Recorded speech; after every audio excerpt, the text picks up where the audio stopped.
Your left here, we have the Revolutionary War. There would not be a Wild West if it wasn't for the French-Indian War, and then later the American Revolutionary War, followed by the 1812 War.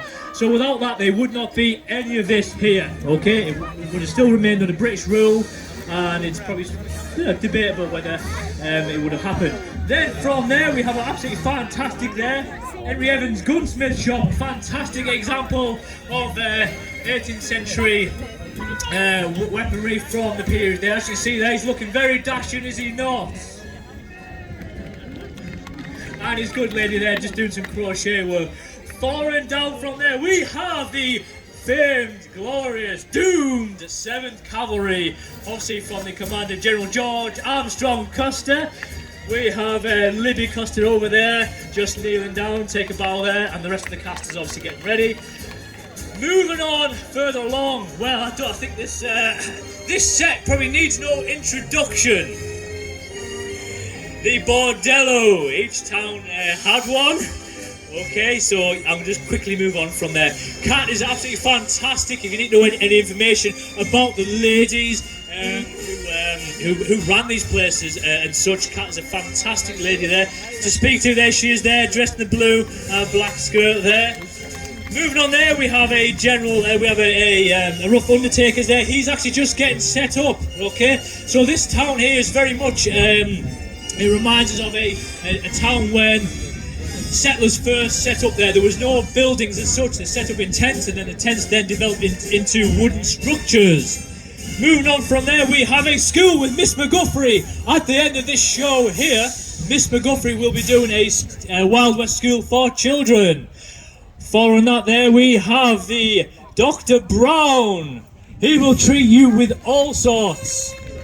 There's Dr. Brown there. If you need anything, boils, lanced, dysentery, he will have something for it. Moving next, we have the Trappers and Mountain Men section here. If you need to know anything about living in the wilds of the American and Canadian frontier, these are the individuals to talk to. Moving back behind these camps here, we also have a ranchers camp. There will be roping there for children to have a go, and adults as well. Roping to be held. We'll also have quoit horseshoe throwing. Next to that arena, next to the Conestoga wagon, we have a paleontology display, because during the 1870s there was a rivalry between two famous paleontologists, Cope and Marsh. They discovered quite a lot of discoveries of dinosaurs, which we are very familiar with today. So we have some examples of some dinosaurs and dinosaur bones over there, reminiscent from the 1870s. Then we have the Conestoga wagon. This is one of only two in the UK and Europe. The other wagon is at the American Museum in Bath, which is under restoration. So this is the only fully working reproduction one today. So it's my pleasure to introduce the Conestoga wagon there. I'm saying that because I just finished building it 2 weeks ago.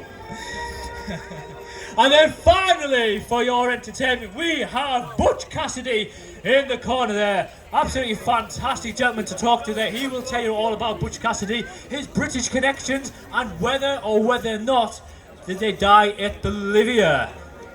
He will gladly tell you otherwise. So that's a fine selection what we have there. Truly a lot of things for everybody to see. So after this show, once we drop down the barriers, you feel free to come in, chat to the reenactors, and just find out everything you need to know. So I'm just waiting for the cast to give me the nod before we can carry on. So just chill out.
know.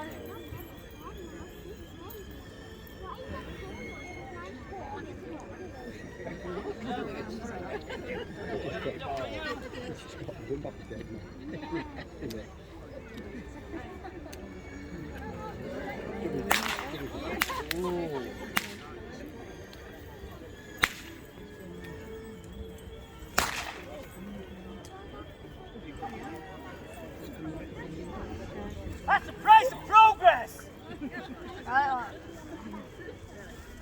Still up 3 o'clock, miss?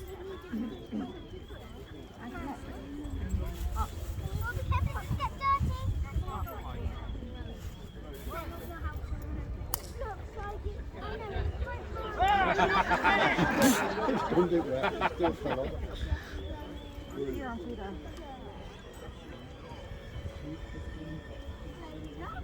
Right, you better holster your gun. We're going to hit the bar, and then we're going to hit this tax place. Ready to get tomorrow. Hi, honey.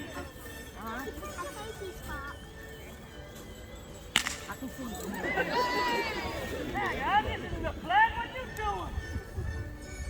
He was my best friend. Oh. I'm just standing there.